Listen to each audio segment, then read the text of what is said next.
여러분, 이스라엘 백성은 하나님의 선택받은 백성입니다. 거룩하신 하나님의 거룩한 백성입니다. 그래서 거룩한 삶은 선택이 아니라 필수입니다. 이런 거룩함은 이스라엘 백성들이 거주하는 집에도 적용되었습니다. 33절과 34절 말씀에 여호와께서 모세와 아론에게 말씀하여 이르시되 내가 내게 기업으로 주는 가나안 땅에 너희가 이를 때에 너희 기업의 땅에서 어떤 집에 나병색점이 발생하게 하거든.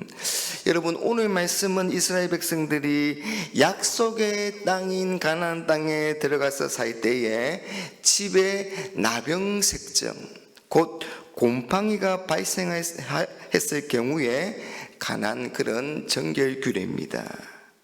먼저 중요한 것은 이 곰팡이가 집에서 발견되면 이 사실을 감추어서도 안 되고 또한 스스로 제거해서도 안 됩니다. 그리고 제사장에게 알려야만 했습니다.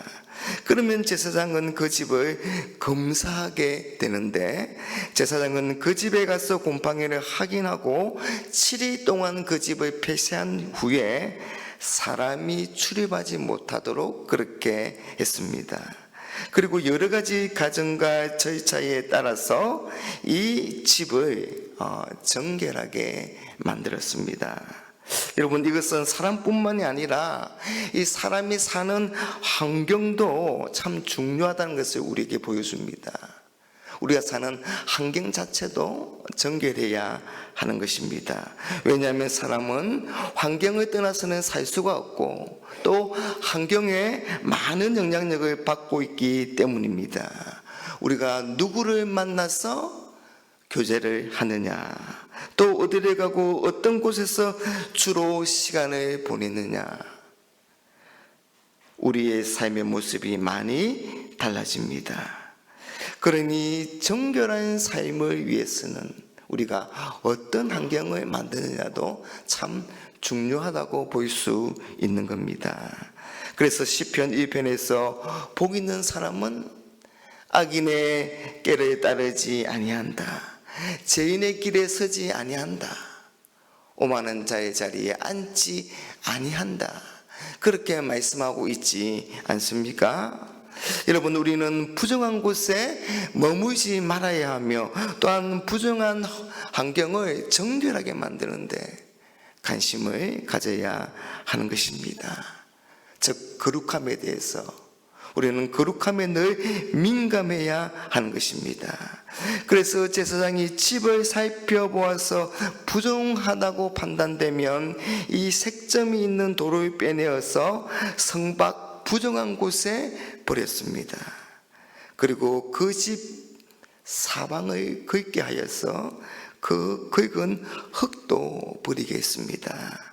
40절 42절에 보면 그는 명령하여 색점 있는 돌을 빼내어 성밖 부정한 곳에 버리게 하고 또 집안 사방을 긁게 하고 그 긁은 흙을 성밖 부정한 곳에 쏟아버리게 할 것이요.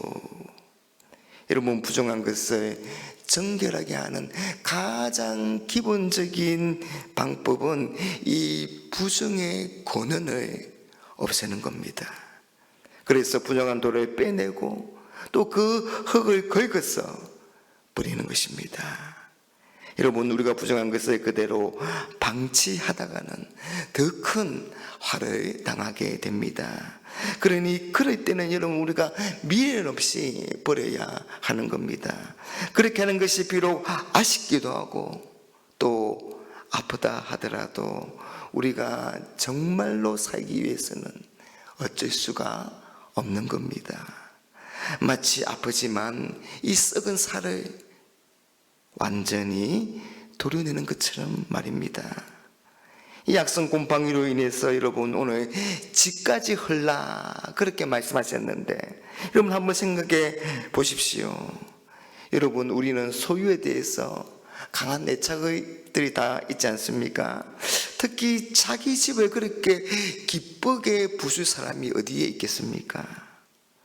집은 누구에게나 크대란 재산이며 또 우리가 안전하고 평안하게 사는 그런 공간인 것입니다.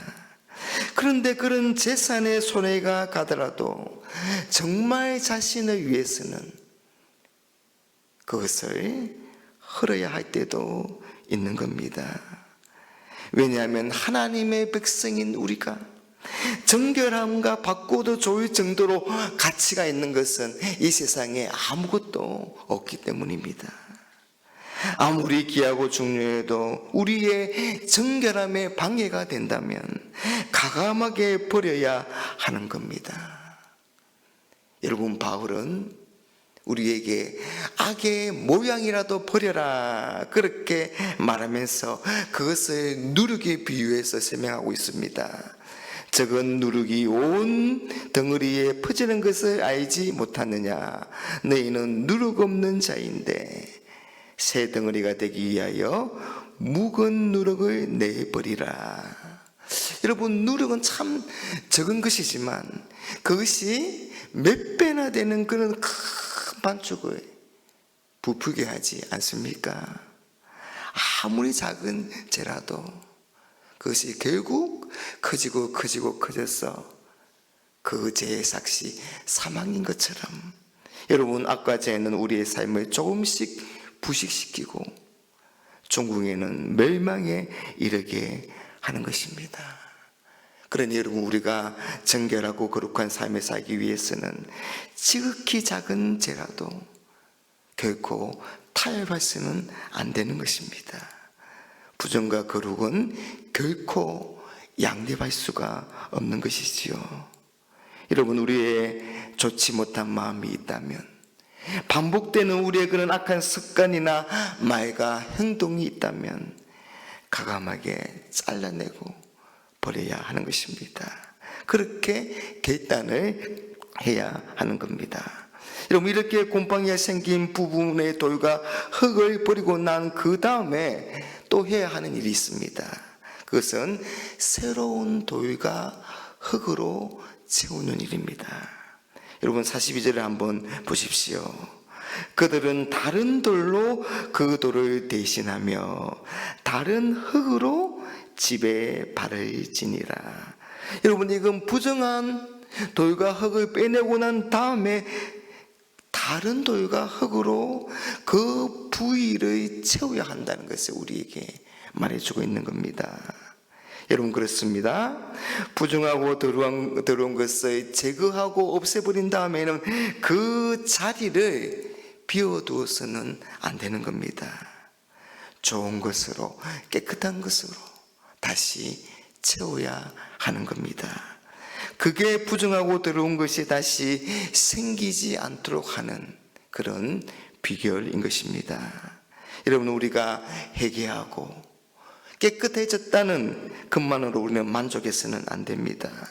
그런 우리의 마음에, 그런 우리의 삶에 하나님의 것으로, 하나님의 말씀에 대한 순종으로, 믿음으로, 성령의 충만함으로, 성령의 열매들로 그렇게 채워나가야 하는 것입니다. 그럴 때 우리의 거룩이 온전하게 이루어지게 될 줄로 믿습니다. 어제 우리는 성령 강림 주일을 그렇게 맞이하게 되었는데요, 성령님께서 우리에게 하신 이들을 기억하면서 그 성령 하나님을 의지하면서 오늘도 우리의 삶에 그런 새로운 변화와 그런 아름다운 열매들이 나타나기를 기도하면서 그런 삶에 더욱더 애를 쓰심으로 하나님의 백성다운 그런 거룩하고 정결한 삶을 살아가시는 저와 여러분들이 되시기를 주님의 이름으로 축복합니다.